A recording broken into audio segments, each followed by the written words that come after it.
Venus and Adonis. By William Shakespeare. Note. Villia meriter vulgus, mihi flavus Apollo. Pocula Castalia plena ministret aqua. To the Right Honourable Henry Wriothesley, Earl of Southampton, and Baron of Titchfield. Right Honourable. I know not how I shall offend in dedicating my unpolished lines to your lordship, nor how the world will censure me for choosing so strong a prop to support so weak a burden only, if your honour seem but pleased. I account myself highly praised, and vow to take advantage of all idle hours, till I have honoured you with some graver labour. But if the first heir of my invention prove deformed, I shall be sorry it had so noble a godfather, and never after ere so barren a land, for fear it yield me still so bad a harvest. I leave it to your honourable survey, and your honour to your heart's content, which I wish may always answer your own wish and the world's hopeful expectation. Your honours in all duty. William Shakespeare. How do you find this book? Any thoughts about the book or the author? Any suggestion for improvement?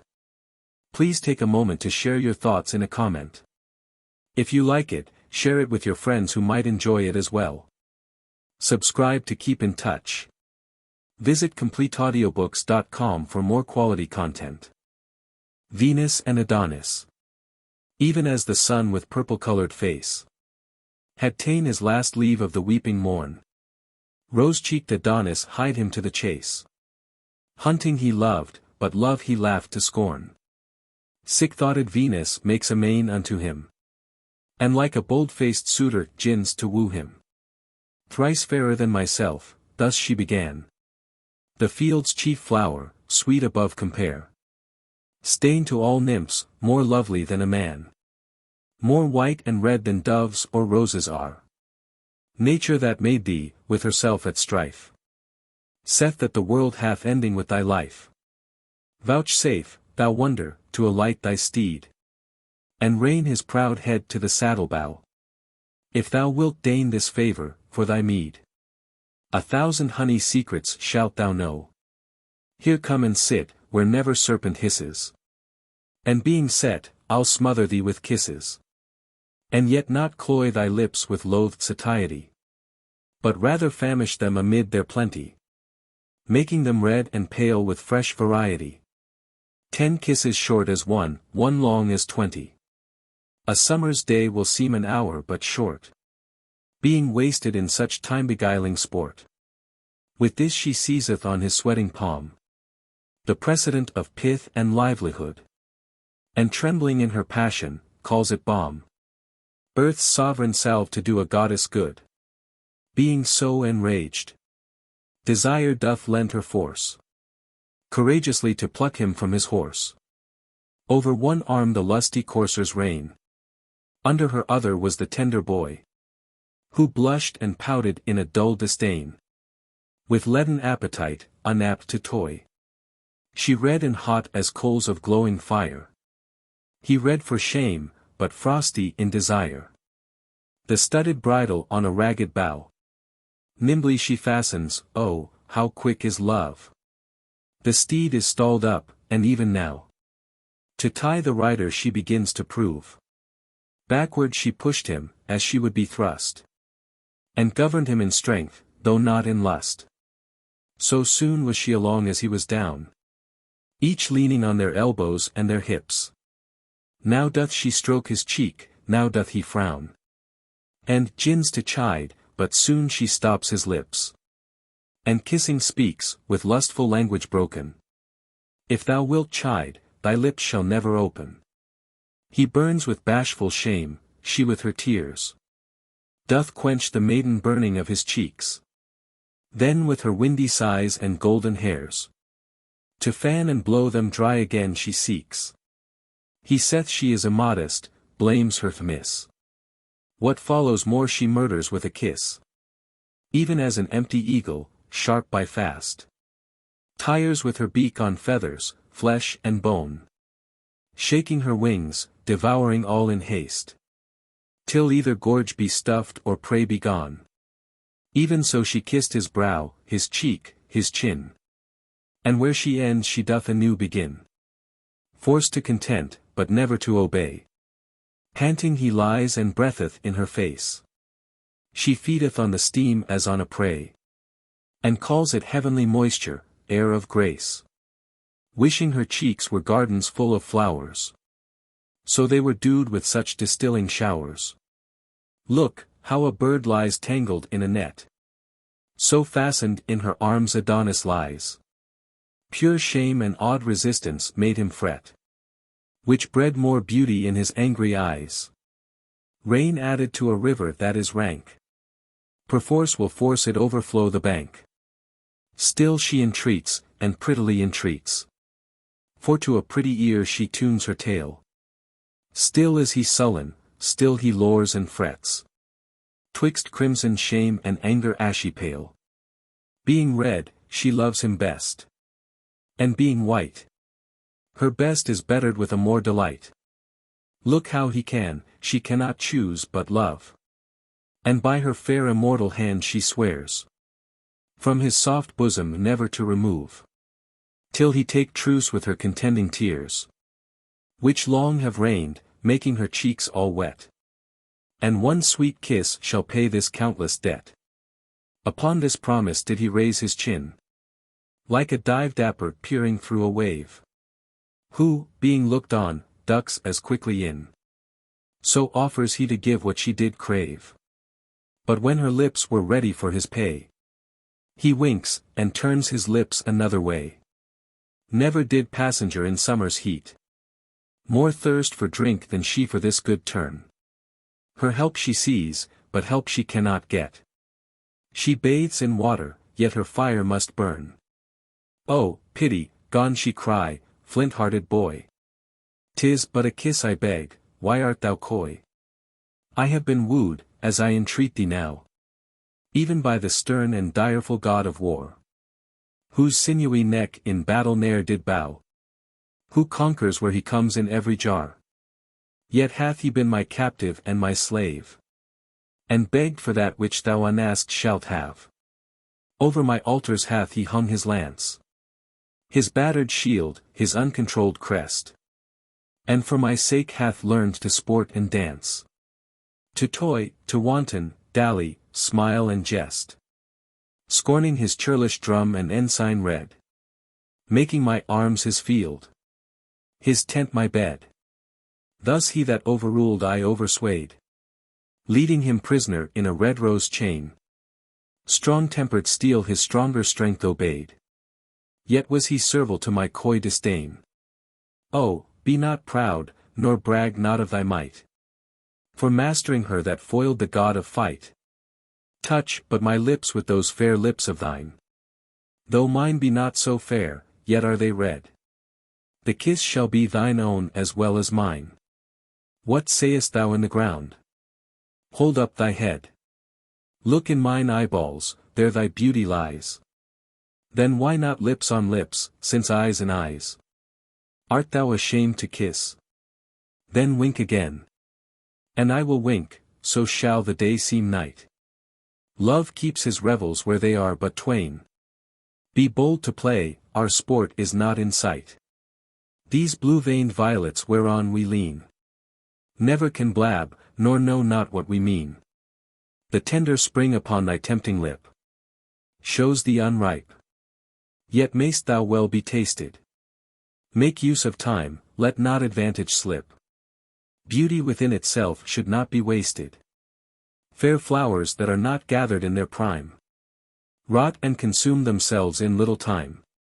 Were I hard-favored, foul, or wrinkled old, ill-nurtured, crooked, churlish, harsh in voice, o'erworn, despised, rheumatic and cold, thick-sided, barren, lean and lacking juice, then mightst thou pause. For then I were not for thee. But having no defects, why dost abhor me? Thou canst not see one wrinkle in my brow. Mine eyes are grey and bright and quick in turning. My beauty as the spring doth yearly grow. My flesh is soft and plump, my marrow burning. My smooth moist hand, were it with thy hand felt, would in thy palm dissolve, or seem to melt. Bid me discourse, I will enchant thine ear. Or, like a fairy, trip upon the green. Or, like a nymph, with long dishevelled hair. Dance on the sands, and yet no footing seen. Love is a spirit all compact of fire. Not gross to sink, but light. And will aspire. Witness this primrose bank whereon I lie. These forceless flowers like sturdy trees support me.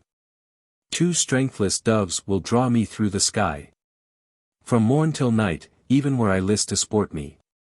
Is love so light, sweet boy, and may it be, that thou shouldst think it heavy unto thee? Is thine own heart to thine own face affected? Can thy right hand seize love upon thy left? Then woo thyself, be of thyself rejected. Steal thine own freedom and complain on theft. Narcissus so himself forsook. And died to kiss his shadow in the brook. Torches are made to light, jewels to wear. Dainties to taste, fresh beauty for the use. Herbs for their smell, and sappy plants to bear. Things growing to themselves are growth's abuse. Seeds spring from seeds and beauty breedeth beauty. Thou wast begot, to get it is thy duty. Upon the earth's increase why shouldst thou feed? Unless the earth with thy increase be fed? By law of nature thou art bound to breed. That thine may live when thou thyself art dead. And so, in spite of death, thou dost survive. In that thy likeness still is left alive. By this the love-sick queen began to sweat. For where they lay the shadow had forsook them. And Titan, tired in the midday heat, with burning eye did hotly overlook them. Wishing Adonis had his team to guide. So he were like him and by Venus' side. And now Adonis, with a lazy sprite. And with a heavy, dark, disliking eye. His lowering brows o'erwhelming his fair sight. Like misty vapors when they blot the sky. Souring his cheeks cries, fie, no more of love. The sun doth burn my face, I must remove. Ay me, quoth Venus, young, and so unkind. What bare excuses makest thou to be gone? I'll sigh celestial breath, whose gentle wind shall cool the heat of this descending sun. I'll make a shadow for thee of my hairs. If they burn too, I'll quench them with my tears. The sun that shines from heaven shines but warm. And, lo, I lie between that sun and thee. The heat I have from thence doth little harm. Thine eye darts forth the fire that burneth me. And were I not immortal, life were done. Between this heavenly and earthly sun. Art thou obdurate, flinty, hard as steel? Nay, more than flint, for stone at rain relenteth. Art thou a woman's son, and canst not feel what 'tis to love? How want of love tormenteth? Oh, had thy mother borne so hard a mind, she had not brought forth thee, but died unkind. What am I, that thou shouldst contemn me this? Or what great danger dwells upon my suit? What were thy lips the worse for one poor kiss? Speak, fair, but speak fair words, or else be mute. Give me one kiss, I'll give it thee again. And one for interest, if thou wilt have twain. Fie, lifeless picture, cold and senseless stone. Well-painted idol, image done and dead. Statue contenting but the eye alone. Thing like a man, but of no woman bred. Thou art no man, though of a man's complexion. For men will kiss even by their own direction. This said, impatience chokes her pleading tongue. And swelling passion doth provoke a pause. Red cheeks and fiery eyes blaze forth he wrong. Being judge in love, she cannot right her cause. And now she weeps, and now she fain would speak. And now her sobs do her intendments break. Sometimes she shakes her head and then his hand. Now gazeth she on him, now on the ground. Sometimes her arms enfold him like a band. She would, he will not in her arms be bound. And when from thence he struggles to be gone, she locks her lily fingers one in one. Fondling, she saith, since I have hemmed thee here, Within the circuit of this ivory pale, I'll be a park, and thou shalt be my deer. Feed where thou wilt, on mountain or in dale. Graze on my lips. And if those hills be dry, stray lower, where the pleasant fountains lie. Within this limit is relief enough. Sweet bottom grass and high delightful plain. Round rising hillocks, breaks obscure and rough. To shelter thee from tempest and from rain. Then be my dear, since I am such a park. No dog shall rouse thee, though 1,000 bark. At this Adonis smiles as in disdain. That in each cheek appears a pretty dimple. Love made those hollows, if himself were slain. He might be buried in a tomb so simple. For knowing well, if there he came to lie, why, there love lived and there he could not die. These lovely caves, these round enchanting pits, opened their mouths to swallow Venus liking. Being mad before, how doth she now for wits? Struck dead at first, what needs a second striking? Poor queen of love, in thine own law forlorn, to love a cheek that smiles at thee in scorn. Now which way shall she turn?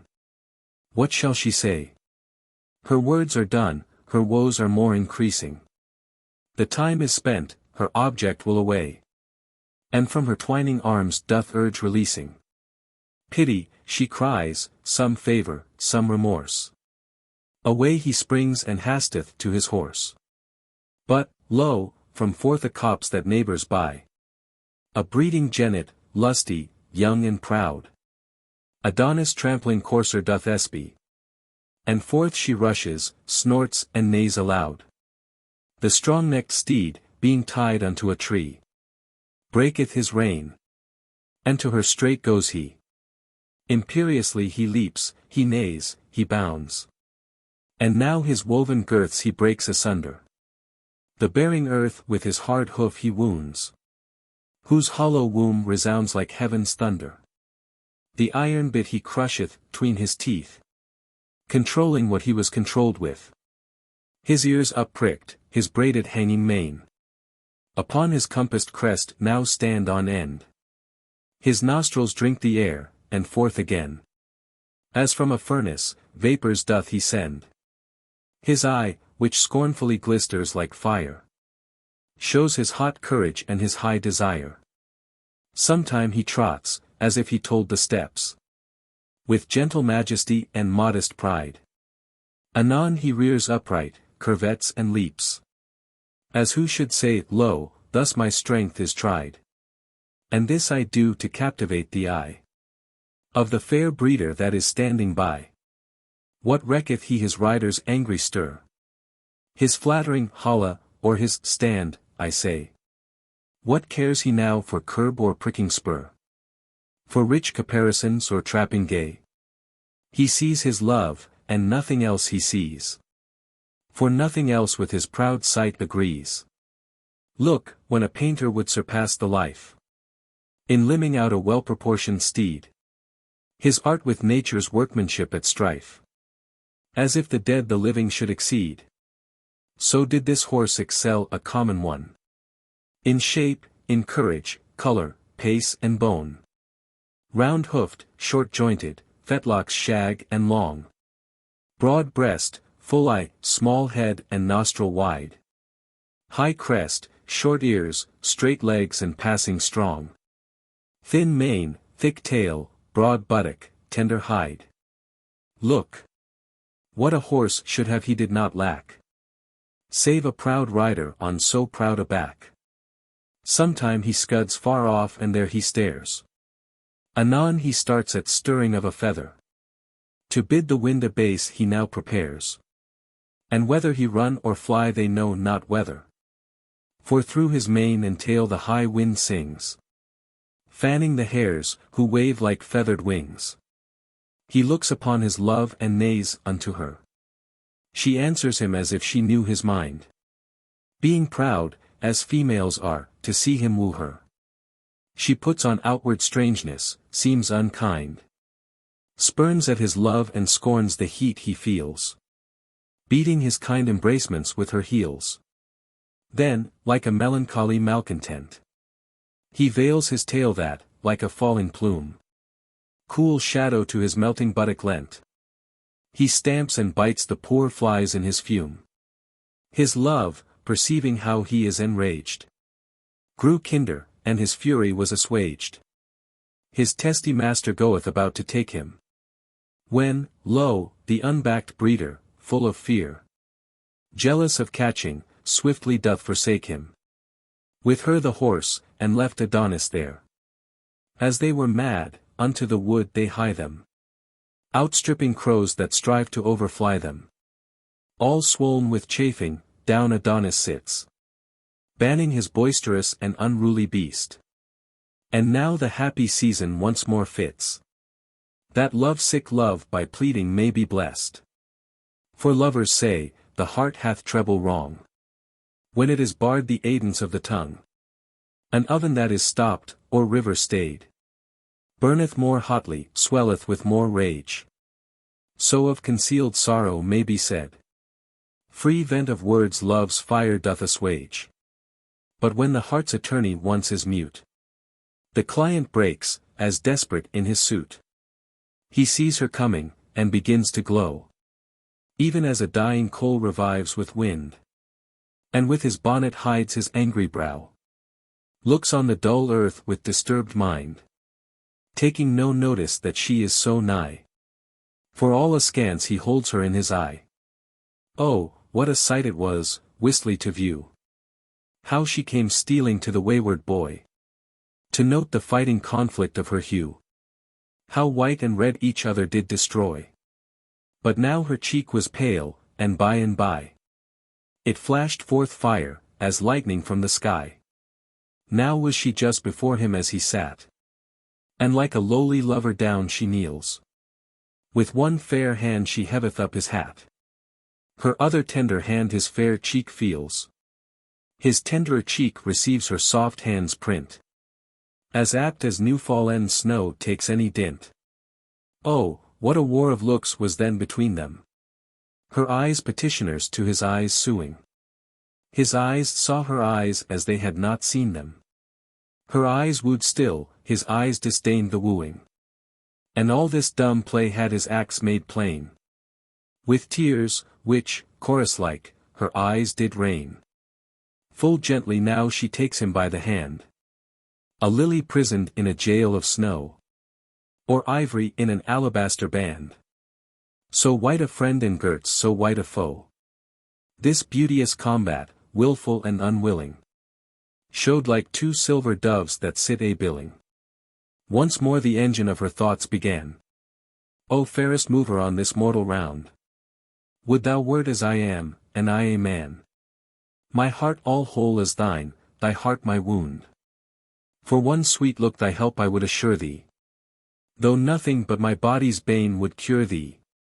Give me my hand, saith he, why dost thou feel it? Give me my heart, saith she, and thou shalt have it.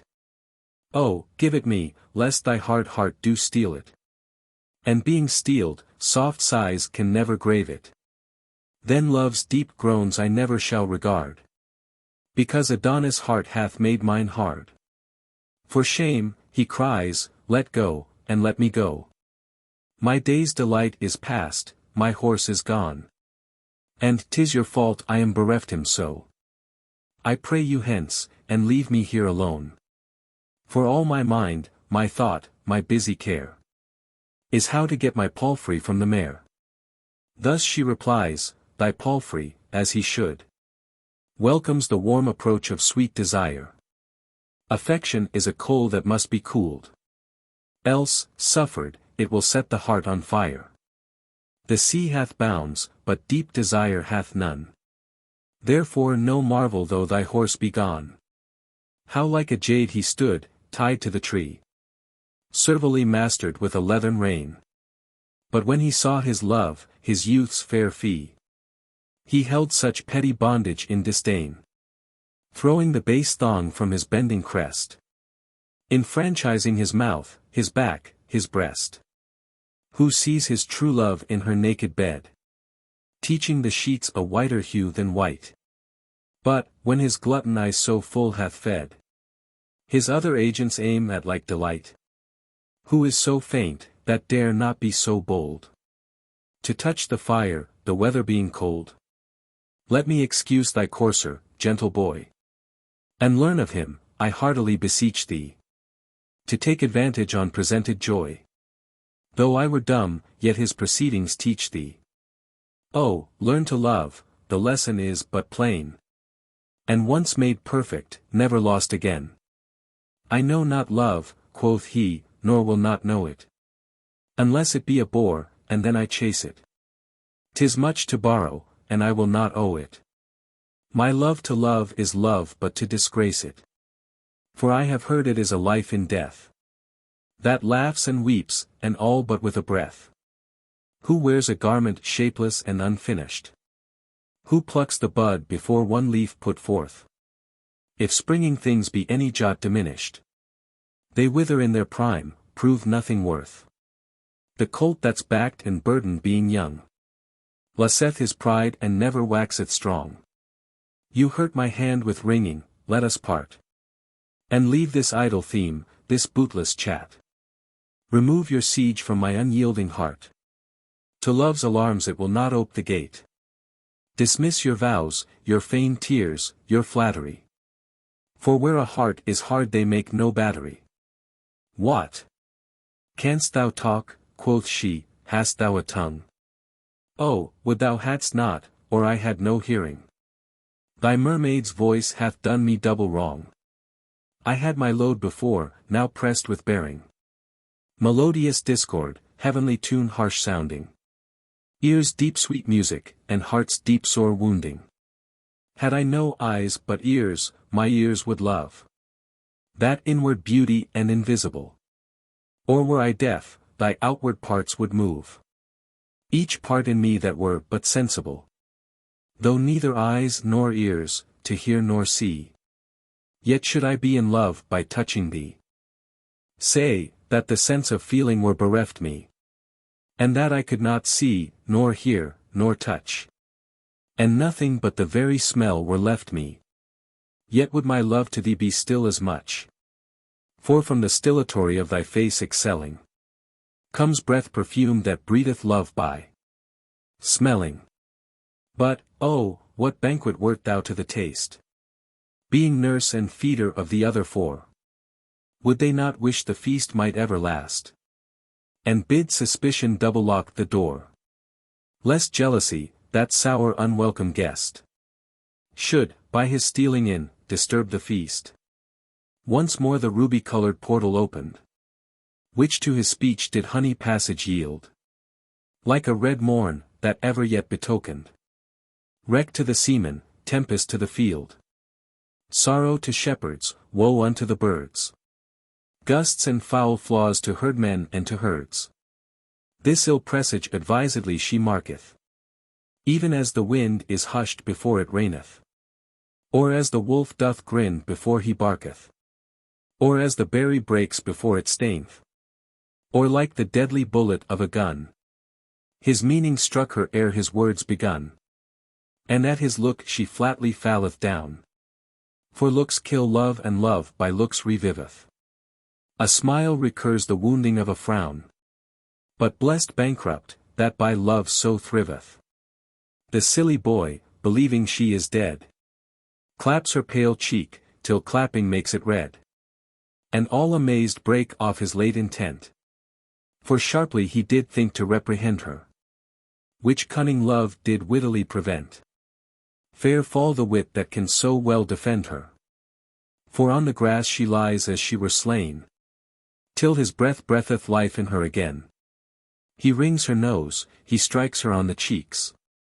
He bends her fingers, holds her pulses hard. He chafes her lips. 1,000 ways he seeks to mend the hurt that his unkindness marred. He kisses her, and she, by her good will never rise, so he will kiss her still. The night of sorrow now is turned to day. Her two blue windows faintly she upheveth, like the fair sun, when in his fresh array he cheers the morn and all the earth relieveth. And as the bright sun glorifies the sky, so is her face illumined with her eye, whose beams upon his hairless face are fixed, as if from thence they borrowed all their shine. Were never four such lamps together mixed, had not his clouded with his brows repine. But hers, which through the crystal tears gave light, shone like the moon in water seen by night. Oh, where am I? Quoth she, in earth or heaven? Or in the ocean drenched, or in the fire? What hour is this? Or morn or weary even? Do I delight to die, or life desire? But now I lived, and life was death's annoy. But now I died, and death was lively joy. Oh, thou didst kill me once again. Thy eyes' shrewd tutor, that hard heart of thine, hath taught them scornful tricks and such disdain, that they have murdered this poor heart of mine. And these mine eyes, true leaders to their queen, but for thy piteous lips no more had seen. Long may they kiss each other, for this cure. Oh, never let their crimson liveries wear, and as they last, their verdure still endure, to drive infection from the dangerous year, that the stargazers, having rid on death, may say, the plague is banished by thy breath. Pure lips, sweet seals in my soft lips imprinted. What bargains may I make, still to be sealing? To sell myself I can be well contented. So thou wilt buy and pay and use good dealing. Which purchase if thou make, for fear of slips, set thy seal manual on my wax-red lips. 1,000 kisses buys my heart from me, and pay them at thy leisure, one by one.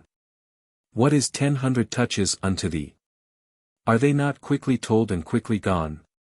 Say, for non-payment that the debt should double. Is 200 kisses such a trouble? Fair queen, quoth he, if any love you owe me, measure my strangeness with my unripe years. Before I know myself, seek not to know me. No fisher but the ungrown fry forbears. The mellow plum doth fall, the green sticks fast. Or being early plucked is sour to taste. Look, the world's comforter, with weary gait, his day's hot task hath ended in the west. The owl, night's herald, shrieks, 'tis very late. The sheep are gone to fold, birds to their nest, and coal-black clouds that shadow heaven's light do summon us to part and bid good night. Now let me say, good night, and so say you. If you will say so, you shall have a kiss. Good night, quoth she, and, ere he says, adieu, the honey fee of parting tendered is. Her arms do lend his neck a sweet embrace. Incorporate then they seem, face grows to face. Till, breathless, he disjoined, and backward drew the heavenly moisture, that sweet coral mouth, whose precious taste her thirsty lips well knew. Whereon they surfeit, yet complain on drouth. He with her plenty pressed, she faint with dearth. Their lips together glued, fall to the earth. Now quick desire hath caught the yielding prey, and glutton-like she feeds, yet never filleth.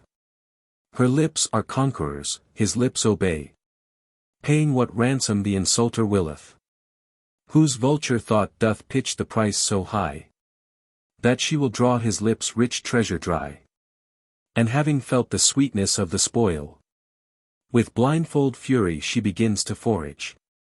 Her face doth reek and smoke, her blood doth boil, and careless lust stirs up a desperate courage, planting oblivion, beating reason back, forgetting shame's pure blush and honor's rack.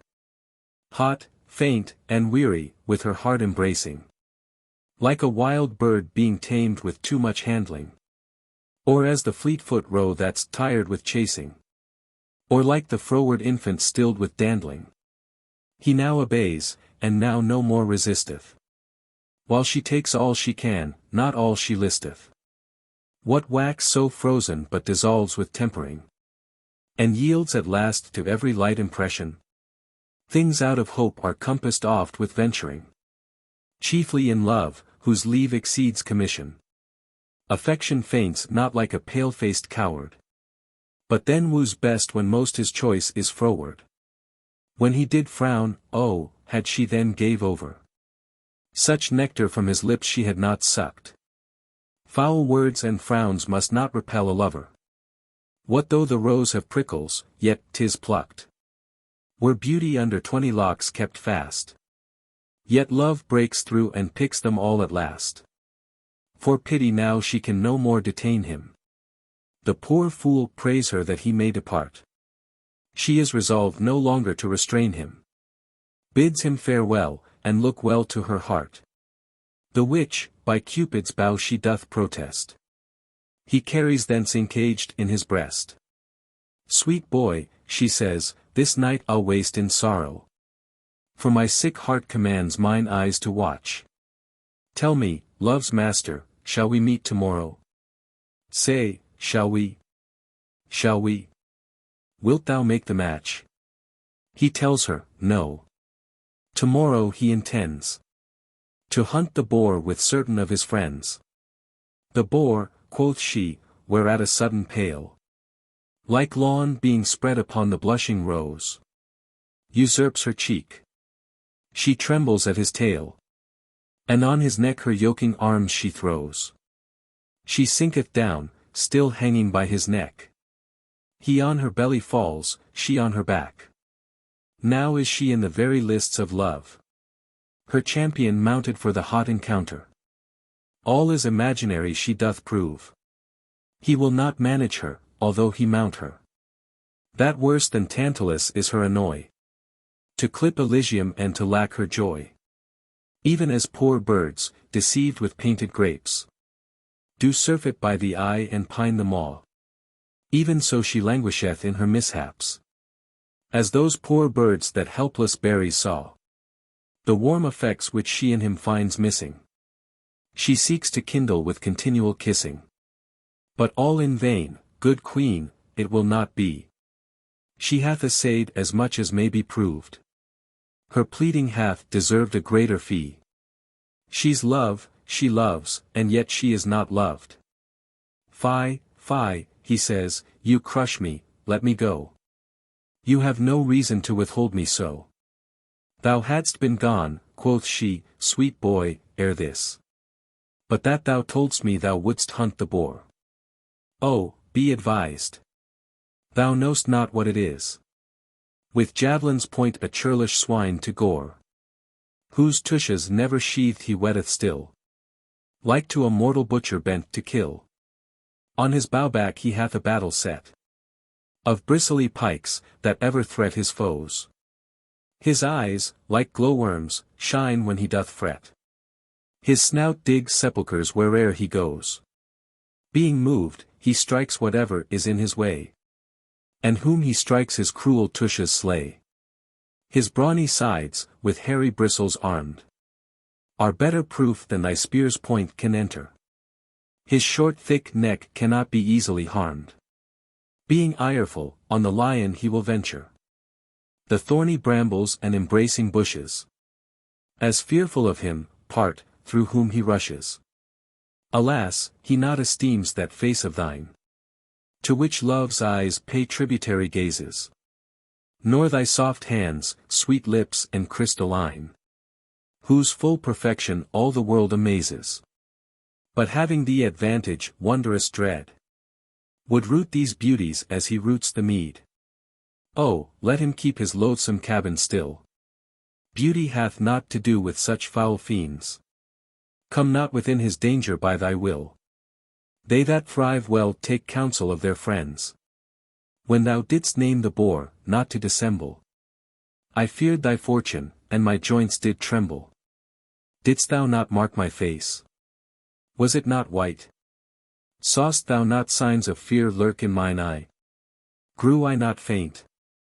And fell I not downright?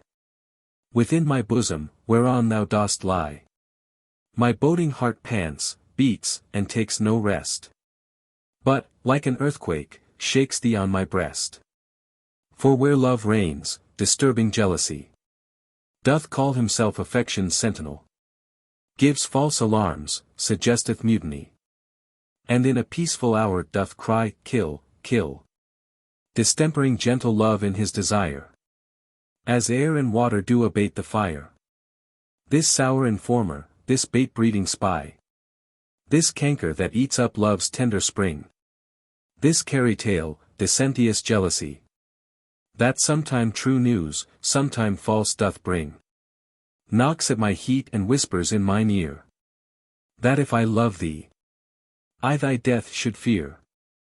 And more than so, presenteth to mine eye the picture of an angry chafing boar, under whose sharp fangs on his back doth lie an image like thyself, all stained with gore, whose blood upon the fresh flowers being shed doth make them droop with grief and hang the head.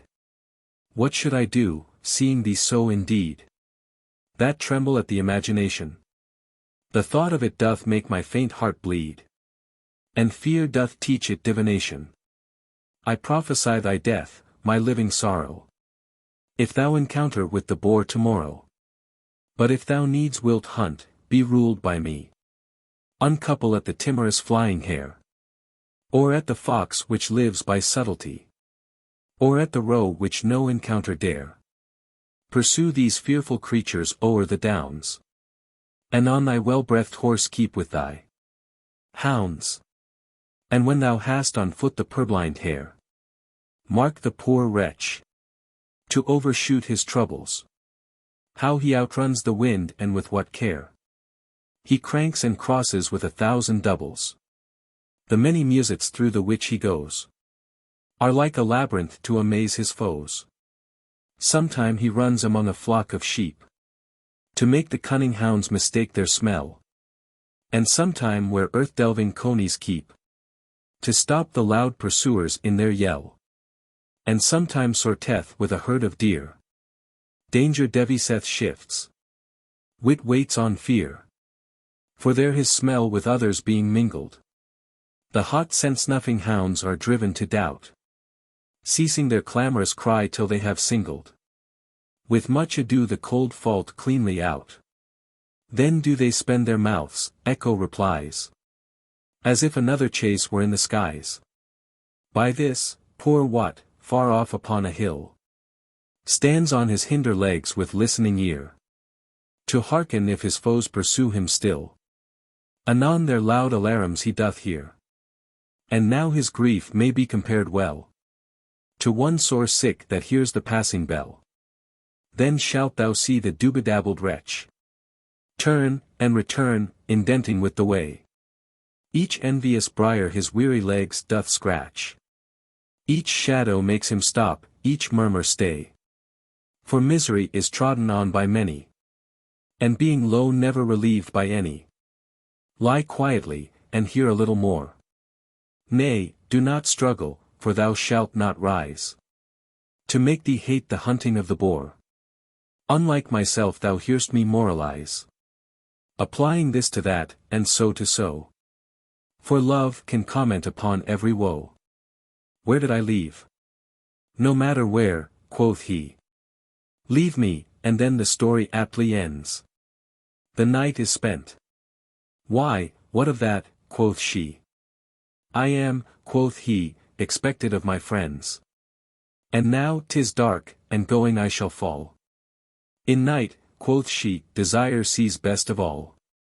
But if thou fall, oh, then imagine this. The earth, in love with thee, thy footing trips. And all is but to rob thee of a kiss. Rich praise make true men thieves. So do thy lips. Make modest Jen cloudy and forlorn, lest she should steal a kiss and die forsworn. Now of this dark night I perceive the reason. Cynthia for shame obscures her silver shine, till forging nature be condemned of treason. For stealing moulds from heaven that were divine, wherein she framed thee in high heaven's despite, to shame the sun by day and her by night. And therefore hath she bribed the destinies to cross the curious workmanship of nature, to mingle beauty with infirmities, and pure perfection with impure defeature, making it subject to the tyranny Of mad mischances and much misery. As burning fevers, agues pale and faint. Life-poisoning pestilence and frenzies would. The marrow-eating sickness, whose adient disorder breeds by heating of the blood. Surfeits, imposthumes, grief, and damned despair. Swear nature's death for framing thee so fair. And not the least of all these maladies. But in 1 minute's fight brings beauty under. Both favor, savor, hue and qualities. Whereat the impartial gazer late did wonder. Are on the sudden wasted, thawed and done. As mountain snow melts with the midday sun. Therefore, despite of fruitless chastity. Love-lacking vestals and self-loving nuns. That on the earth would breed a scarcity. And barren dearth of daughters and of sons. Be prodigal, the lamp that burns by night. Dries up his oil to lend the world his light. What is thy body but a swallowing grave? Seeming to bury that posterity. Which by the rights of time thou needs must have. If thou destroy them not in dark obscurity. If so, the world will hold thee in disdain. Sith in thy pride so fair a hope is slain. So in thyself art made away. A mischief worse than civil homebred strife. Or theirs whose desperate hands themselves do slay. Or butcher sire that reaves his son of life. Foul cankering rust the hidden treasure frets. But gold that's put to use more gold begets. Nay, then, quoth Adonis, you will fall again. Into your idle overhandled theme. The kiss I gave you is bestowed in vain. And all in vain you strive against the stream. For, by this black-faced night, desire's foul nurse. Your treatise makes me like you worse and worse. If love have lent you 20,000 tongues. And every tongue more moving than your own. Bewitching like the wanton mermaid songs. Yet from mine ear the tempting tune is blown. For know, my heart stands armed in mine ear. And will not let a false sound enter there. Lest the deceiving harmony should run. Into the quiet closure of my breast. And then my little heart were quite undone. In his bedchamber to be barred of rest. No, lady, no. My heart longs not to groan. But soundly sleeps, while now it sleeps alone. What have you urged that I cannot reprove? The path is smooth that leadeth on to danger. I hate not love, but your device in love. That lends embracements unto every stranger. You do it for increase, O strange excuse. When reason is the bawd to lust's abuse. Call it not love, for love to heaven is fled. Since sweating lust on earth usurped his name. Under whose simple semblance he hath fed. Upon fresh beauty, blotting it with blame. Which the hot tyrant stains and soon bereaves. As caterpillars do the tender leaves. Love comforteth like sunshine after rain. But lust's effect is tempest after sun. Love's gentle spring doth always fresh remain. Lust's winter comes ere summer hath bedone. Love surfeits not, lust like a glutton dies. Love is all truth, lust full of forged lies. More I could tell, but more I dare not say. The text is old, the orator too green. Therefore, in sadness, now I will away. My face is full of shame, my heart of teen. Mine ears, that to your wanton talk attended, do burn themselves for having so offended. With this, he breaketh from the sweet embrace of those fair arms which bound him to her breast. And homeward through the dark lawn runs apace. Leaves love upon her back deeply distressed. Look, how a bright star shooteth from the sky. So glides he in the night from Venus' eye. Which after him she darts, as one on shore. Gazing upon a late embarked friend. Till the wild waves will have him seen no more. Whose ridges with the meeting clouds contend. So did the merciless and pitchy night. Fold in the object that did feed her sight. Whereat amazed, as one that unaware hath dropped a precious jewel in the flood. Or stonished as night wanderers often are. Their light blown out in some mistrustful wood. Even so confounded in the dark she lay, having lost the fair discovery of her way. And now she beats her heart, whereat it groans, that all the neighbor caves, as seeming troubled, make verbal repetition of her moans. Passion on passion deeply is redoubled.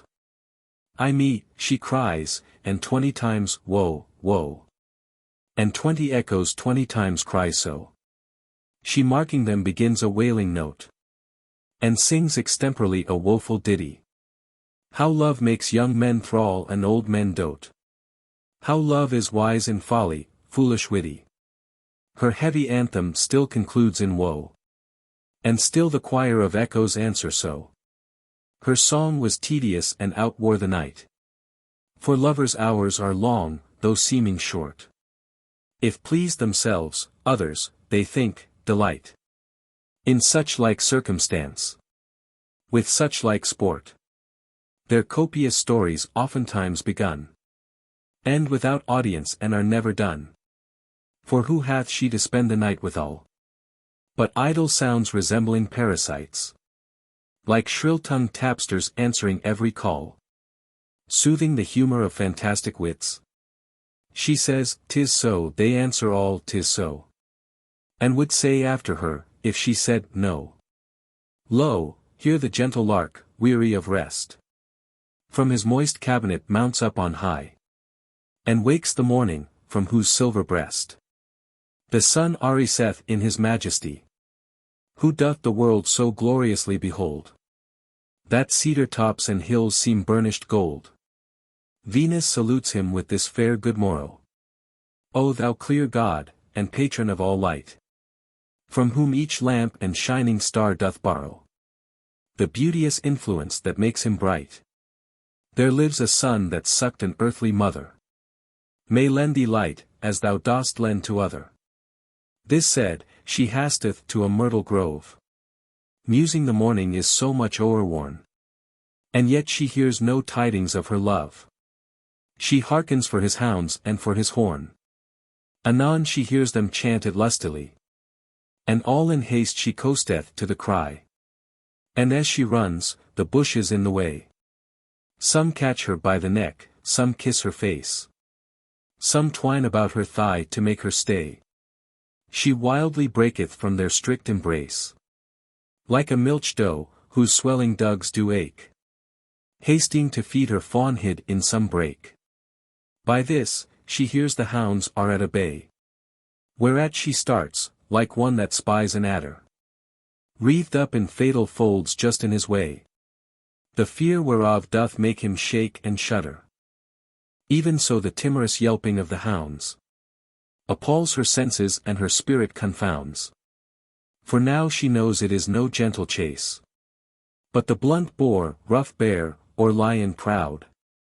Because the cry remaineth in one place, where fearfully the dogs exclaim aloud, finding their enemy to be so cursed.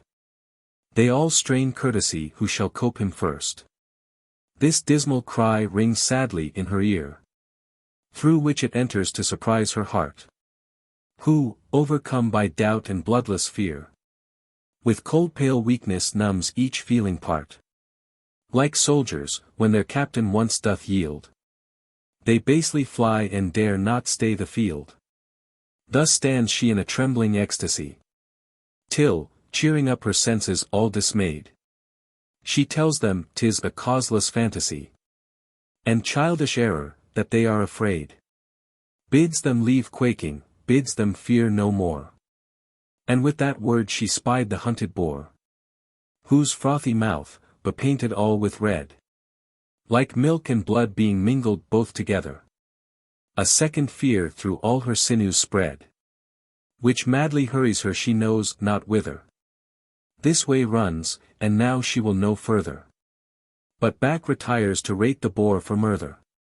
1,000 spleens bear her 1,000 ways. She treads the path that she untreads again.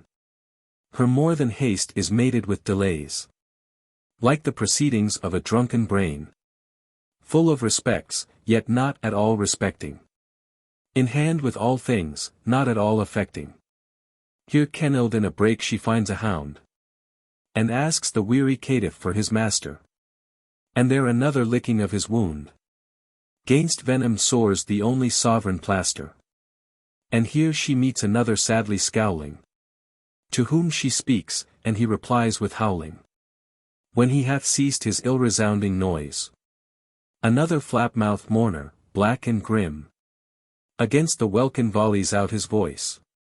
Another and another answer him, clapping their proud tails to the ground below, shaking their scratched ears, bleeding as they go. Look, how the world's poor people are amazed at apparitions, signs and prodigies, whereon with fearful eyes they long have gazed, infusing them with dreadful prophecies. So she at these sad signs draws up her breath, and sighing it again, exclaims on death. Hard-favored tyrant, ugly, meager, lean, hateful divorce of love, thus chides she death. Grin-grinning ghost, earth's worm, what dost thou mean? To stifle beauty and to steal his breath. Who when he lived, his breath and beauty set gloss on the rose, smell to the violet. If he be dead, oh no, it cannot be. Seeing his beauty, thou shouldst strike at it. Oh yes, it may, thou hast no eyes to see. But hatefully at random dost thou hit. Thy mark is feeble age, but thy false dart mistakes that aim and cleaves an infant's heart. Hadst thou but bid beware, then he had spoke.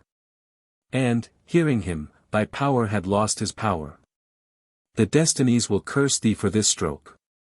They bid thee crop a weed, thou pluck'st a flower. Love's golden arrow at him should have fled, and not death's ebon dart, to strike dead. Dost thou drink tears, that thou provokest such weeping? What may a heavy groan advantage thee? Why hast thou cast into eternal sleeping those eyes that taught all other eyes to see?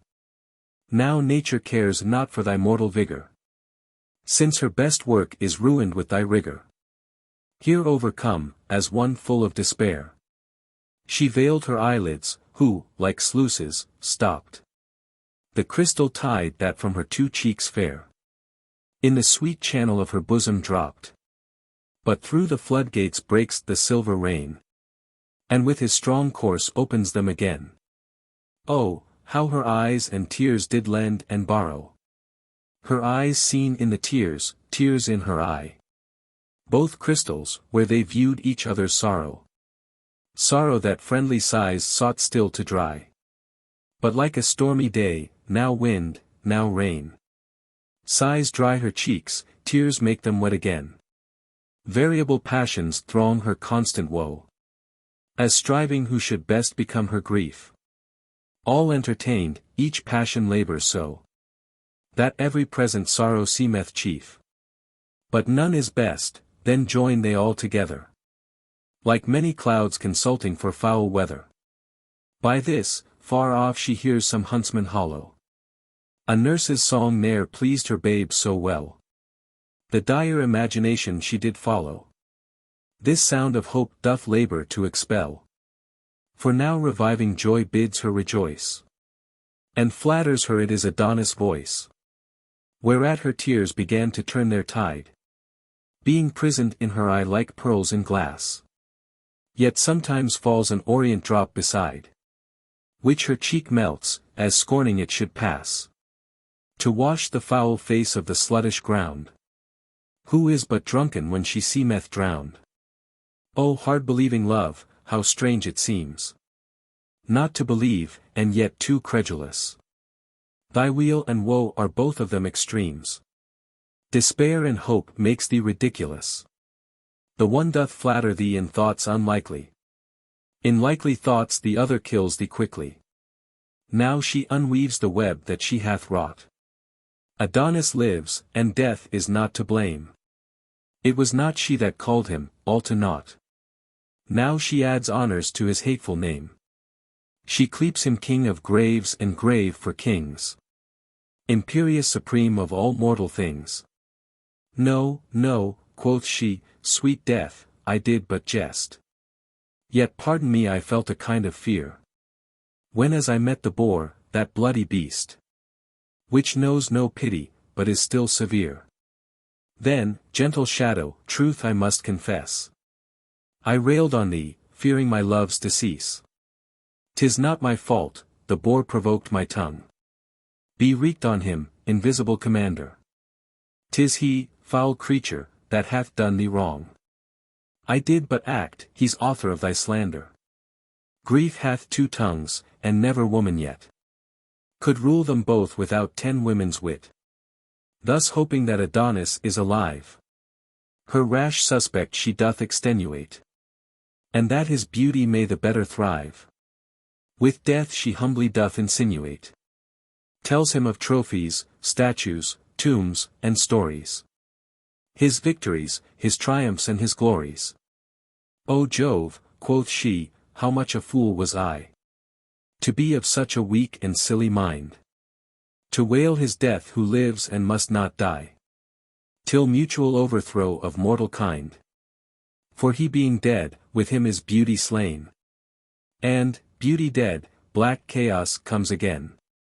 Fie, fie, fond love, thou art so full of fear. As one with treasure laden, hem thieves. Trifles, unwitnessed with eye or ear. Thy coward heart with false bethinking grieves. Even at this word she hears a merry horn, whereat she leaps that was but late forlorn. As falcon to the lure, away she flies. The grass stoops not, she treads on it so light, and in her haste unfortunately spies the foul boar's conquest on her fair delight. Which seen, her eyes, as murdered with the view, like stars ashamed of day, themselves withdrew. Or, as the snail, whose tender horns being hit, shrinks backward in his shelly cave with pain, and there, all smothered up, in shade doth sit, long after fearing to creep forth again. So, at his bloody view, her eyes are fled into the deep dark cabins of her head, where they resign their office and their light to the disposing of her troubled brain, who bids them still consort with ugly night, and never wound the heart with looks again, who like a king perplexed in his throne, by their suggestion gives a deadly groan, whereat each tributary subject quakes, as when the wind, imprisoned in the ground, struggling for passage, earth's foundation shakes, which with cold terror doth men's minds confound. This mutiny each part doth so surprise, that from their dark beds once more leap her eyes, and, being opened, through unwilling light, upon the wide wound that the boar had trenched in his soft flank, whose wonted lily white, with purple tears, that his wound wept, was drenched. No flower was nigh, no grass, herb, leaf, or weed, but stole his blood and seemed with him to bleed. This solemn sympathy poor Venus noteth. Over one shoulder doth she hang her head. Dumbly she passions, frantically she doteth. She thinks he could not die, he is not dead. Her voice is stopped, her joints forget to bow. Her eyes are mad that they have wept till now. Upon his hurt she looks so steadfastly, that her sight dazzling makes the wound seem free. And then she reprehends her mangling eye, that makes more gashes where no breach should be. His face seems twain, each several limb is doubled. For oft the eye mistakes, the brain being troubled. My tongue cannot express my grief for one. And yet, quoth she, behold 2 Adons dead. My sighs are blown away, my salt tears gone. Mine eyes are turned to fire, my heart to lead. Heavy heart's lead, melt at mine eyes' red fire. So shall I die by drops of hot desire. Alas, poor world, what treasure hast thou lost? What face remains alive that's worth the viewing? Whose tongue is music now? What canst thou boast of things long since, or anything ensuing? The flowers are sweet, their colors fresh and trim, but true sweet beauty lived and died with him. Bonnet nor veil henceforth no creature wear. Nor sun nor wind will ever strive to kiss you. Having no fair to lose, you need not fear. The sun doth scorn you and the wind doth hiss you. But when Adonis lived, sun and sharp air lurked like two thieves, to rob him of his fare. And therefore would he put his bonnet on, under whose brim the gaudy sun would peep. The wind would blow it off and, being gone, play with his locks, then would Adonis weep. And straight, in pity of his tender years, they both would strive who first should dry his tears. To see his face the lion walked along behind some hedge, because he would not fear him. To recreate himself when he hath sung, the tiger would be tame and gently hear him. If he had spoke, the wolf would leave his prey, and never fright the silly lamb that day. When he beheld his shadow in the brook, the fishes spread on it their golden gills. When he was by, the birds such pleasure took, that some would sing, some other in their bills would bring him mulberries and ripe red cherries. He fed them with his sight, they him with berries. But this fowl, grim, an urchin snout bore, whose downward eye still looketh for a grave, ne'er saw the beauteous livery that he wore, witness the entertainment that he gave. If he did see his face, why then I know he thought to kiss him, and hath killed him so. 'Tis true, 'tis true. Thus was Adonis slain. He ran upon the boar with his sharp spear, who did not whet his teeth at him again, but by a kiss thought to persuade him there. And nuzzling in his flank, the loving swine sheathed unaware the tusk in his soft groin. Had I been toothed like him, I must confess, with kissing him I should have killed him first. But he is dead, and never did he bless my youth with his, the more am I accursed. With this, she falleth in the place she stood, and stains her face with his congealed blood. She looks upon his lips, and they are pale. She takes him by the hand, and that is cold. She whispers in his ears a heavy tale, as if they heard the woeful words she told. She lifts the coffer lids that close his eyes, where, lo, 2 lamps, burnt out, in darkness lies. 2 glasses, where herself beheld 1,000 times, and now no more reflect their virtue lost, wherein they late excelled, and every beauty robbed of his effect. Wonder of time, quoth she, this is my spite, that, thou being dead, the day should yet be light. Since thou art dead, lo, here I prophesy, sorrow on love hereafter shall attend. It shall be waited on with jealousy, find sweet beginning, but unsavory end. Ne'er settled equally, but high or low, that all love's pleasure shall not match his woe. It shall be fickle, false and full of fraud, bud and be blasted in a breathing while, the bottom poison, and the top o'erstrawed with sweets that shall the truest sight beguile. The strongest body shall it make most weak, strike the wise dumb and teach the fool to speak. It shall be sparing and too full of riot, teaching decrepit age to tread the measures. The staring ruffian shall it keep in quiet, pluck down the rich, enrich the poor with treasures. It shall be raging mad and silly mild, make the old become a child. It shall suspect where is no cause of fear, it shall not fear where it should most mistrust. It shall be merciful and too severe, and most deceiving when it seems most just.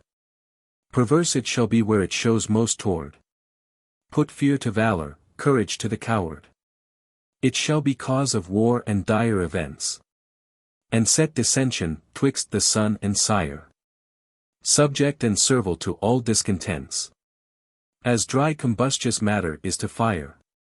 Sith in his prime death doth my love destroy, they that love best their love shall not enjoy.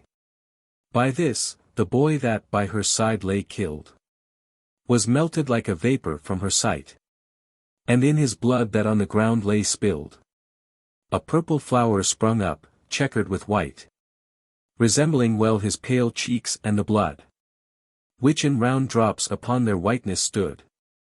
She bows her head, the new-sprung flower to smell, comparing it to her Adonis breath, and says, within her bosom it shall dwell, since he himself is reft from her by death.